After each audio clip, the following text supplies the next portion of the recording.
Paz do Senhor, meus amigos, bem-vindos ao canal Verdades Ocultas da Bíblia. Eu gostaria de compartilhar algo aqui com vocês que é muito importante para o entendimento bíblico de alguns escritos que foram produzidos até mesmo no Novo Testamento e que trazem, de certa forma, algum conteúdo que possa ser considerado gnóstico, ainda que estando dentro do Novo Testamento, que é o caso da Epístola de 2 Pedro, que hoje, pelos filólogos e exegetas modernos, pelos estudos que são realizados até de composição do Novo Testamento, história da literatura cristã primitiva, observou-se que 1 e 2 Pedro, e especificamente até 2 Pedro, são cartas, epístolas que não foram escritas pelo apóstolo Pedro.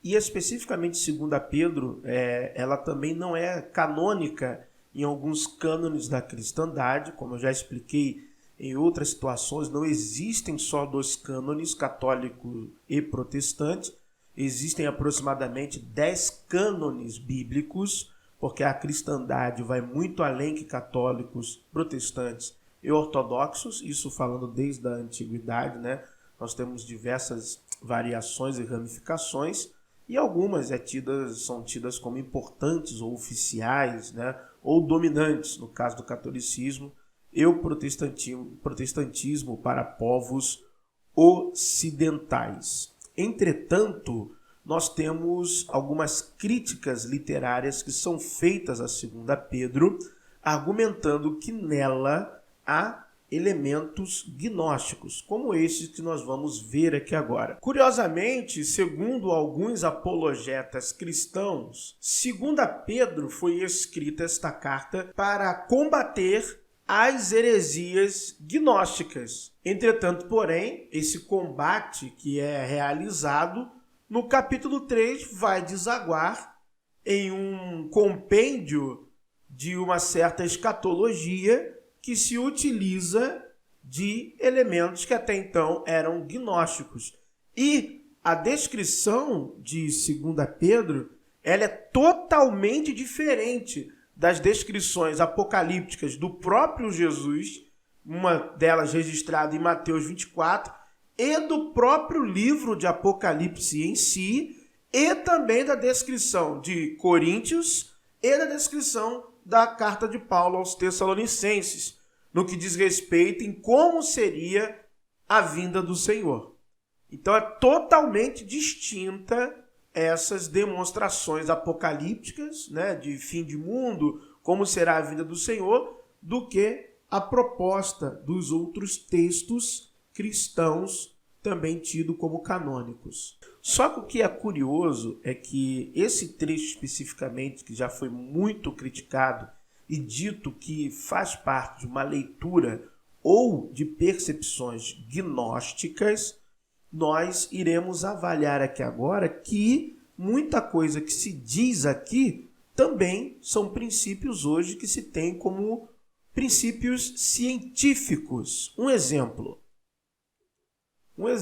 está em 2 Pedro 3:5, que diz assim: eles voluntariamente ignoram isto, que pela palavra de Deus, já desde a antiguidade, existiram os céus e a terra, que foi tirada da água e do meio da água subsiste. Então, hoje, pelos alguns princípios científicos que são abordados como ensino nas universidades, escolas e em livros, toda a vida, como nós a conhecemos, ela surgiu a partir da água. E o livro de 2 Pedro, capítulo 3, versículo 5, estará argumentando que até mesmo, não só a criação biológica, não só os seres biológicos, mas também a matéria, a terra, toda ela veio do meio da água. Existiram, vou ler de novo, eles voluntariamente ignoram que pela palavra de Deus, já desde a antiguidade, existiram os céus e a terra, que foi tirada da água e no meio da água subsiste. Então é o que temos aqui.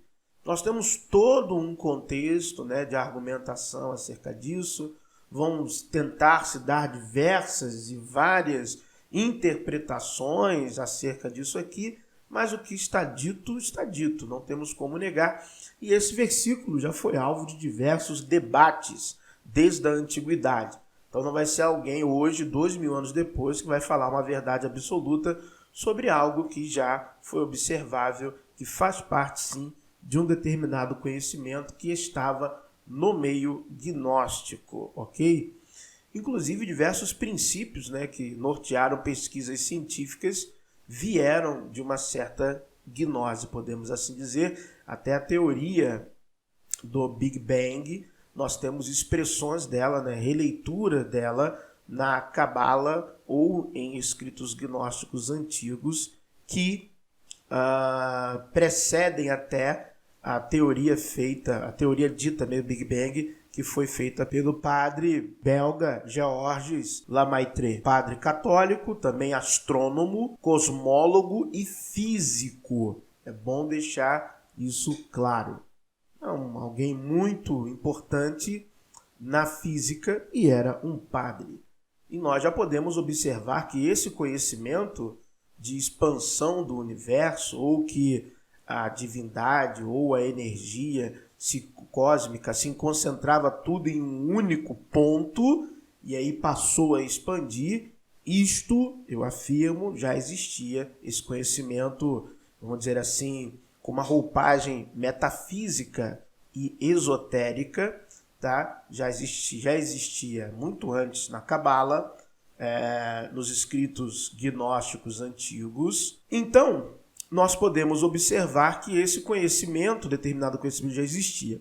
E o que também, onde eu quero chegar, o ponto que nos chama mais a atenção, é 2 Pedro, ainda assim no capítulo 3, e nós faremos a menção da leitura de alguns versículos. Primeiro, o versículo 7 diz assim: mas os céus e a terra, que agora existem pela mesma palavra, se reservam como tesouro e se guardam para o fogo, até o dia do juízo e da perdição dos homens ímpios.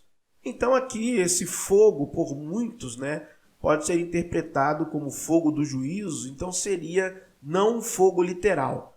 Mas aí lendo sequencialmente os versículos, nós encontraremos mais uma vez, né, como se fosse vamos dizer assim, um detalhamento daquele versículo 7 e algo que é hoje comprovado pela ciência e que também já era algo que era oriundo da sabedoria gnóstica, que é o seguinte, preste atenção: mas o dia do Senhor virá como ladrão de noite, no qual os céus passarão com grande estrondo e os elementos ardendo se desfarão, e a terra e as obras que nela há se queimarão. Tá bom? Havendo, pois, de perecer todas estas coisas, que pessoas vos convém ser em santo trato e piedade, aguardando e apressando-vos para a vinda de Deus, em que os céus em fogo se desfarão e os elementos ardendo se fundirão? Mas nós, segundo a promessa, aguardamos novos céus e nova terra, em que habita a justiça. Então, isso aqui, por muitos, é interpretado de forma simbólica ou alegórica, e muitos já sabem e não falam sobre isso, mas eu não tenho medo de falar, sabem que isso aqui é estritamente um elemento gnóstico inserido nesta epístola. E o curioso é que isto aqui, de fato, ou de uma certa, não vou falar fato, mas interpretando cientificamente, é o que vai acontecer. É isso que vai acontecer. Então eu estou aqui lendo um trecho de um artigo, de uma matéria, mas que você vai encontrar largamente em outros lugares. Vou deixar também um link de um vídeo produzido pela Discovery Channel, falando sobre History Channel, falando sobre esse tema também. O quê? O Sol se tornar uma gigante vermelha e depois uma anã branca. E vai consumir todo o nosso sistema solar. Preste atenção. O tamanho e o brilho solar chegarão ao máximo daqui a 7,5 bilhões de anos. Segundo Juliana Sackmann, seu raio ficará 200 vezes maior. Você vai observar algumas imagens agora para ilustração. Chegando muito perto da Terra e o seu brilho 5.000 vezes mais intenso. Isso quer dizer que a estrela estará lançando sobre o sistema solar 5.000 vezes mais energia do que hoje. O calor da Terra será muito superior ao de Vênus atualmente, que é de 500 graus Celsius. O antigo planeta Água virará uma imensa caldeira com temperatura capaz de derreter chumbo. De acordo com a quantidade de matéria ejetada pelo Sol, a Terra pode ficar muito mais quente ainda, previram Juliana e seu colega Arnold Butterworth, da Universidade de Monash, na Austrália. E poderia até ser destruída nesse inferno dantesco, mas vai acabar fugindo para longe. Então você pode continuar lendo a matéria. Como que se chega a essa conclusão? Observando com telescópios outras estrelas que existem bilhões no universo, como o Sol. É uma conclusão que eles conseguiram alcançar através da observação e como vocês estão olhando agora nas imagens ilustrativas que foram tiradas de sites científicos que falam acerca do tema. E aí vem a minha pergunta. Se esse trecho é um trecho de inserção gnóstica, e se de fato, segundo Pedro, não é de Pedro, segundo diversos especialistas hoje da modernidade, através da análise literária, lexicografia, filologia, tempo de citação, quais foram os pais da igreja que citaram esta carta e quando citaram esta carta, a sua escrita, a comparação.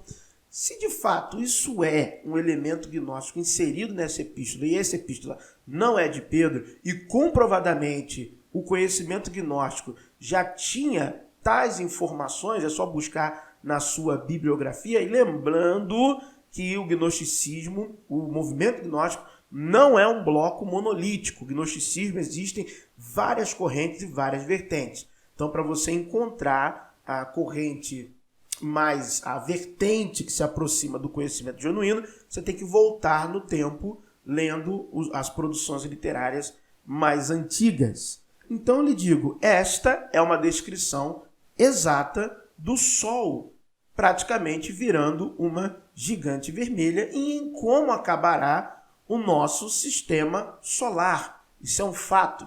E o escritor, ele alinha esse processo trazendo que isso sim seria a vinda ou do Senhor ou o dia do Senhor, porque ele vai, mas o dia do Senhor virá como ladrão de noite, no qual os céus passarão com grande estrondo e os elementos ardentes se desfarão e a terra e as obras que nela há se queimarão. E você verá, lendo, estudando esse tema, o Sol virando uma gigante vermelha, que quando se esgotar o hidrogênio que ele vai queimar no seu núcleo, esse processo de expansão, esse processo em que o Sol irá aumentar, será muito célere, será muito rápido, de fato. Será algo que vai ser em questões de poucos dias ou pouco tempo, tudo vai começar isso tudo a acontecer. Então vai lá, leia, pesquise, se informe, porque são questões que muitas pessoas não vão abordar no establishment religioso, mas que você vai acompanhar e se aprofundar aqui comigo no canal Verdades Ocultas da Bíblia. Fique na paz do Senhor Jesus.